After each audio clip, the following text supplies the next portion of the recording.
Hello, fellow steamers. I just finished up a 4-day stint at the Pioneer Engineer Reunion in Rushville, Indiana. And while I was there displaying, a fella come along and offered this to me, donated it to me, gave it to me. It's a steel boiler, and hopefully I didn't get a junker that just took off somebody's hands, but we'll see.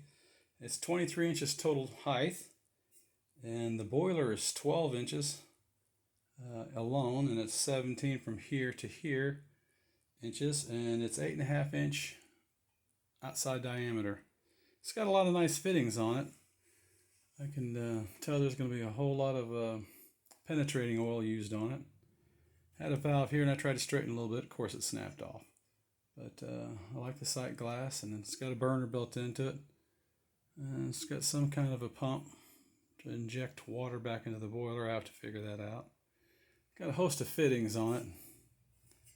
Probably take a lot of them out, clean it out, really clean it well. I have to pressure test it, but it's going to take a lot of work. I know she's got to weigh around 80 to 100 pounds. It's heavy. And let's look up here.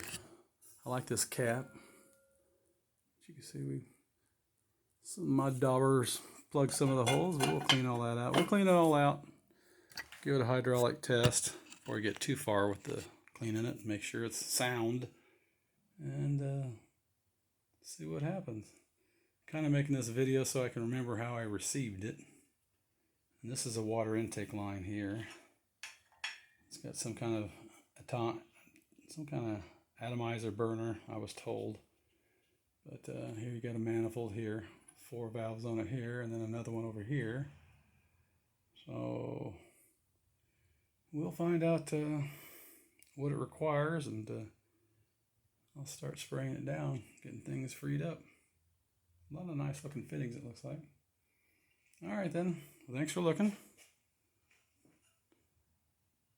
Bye now.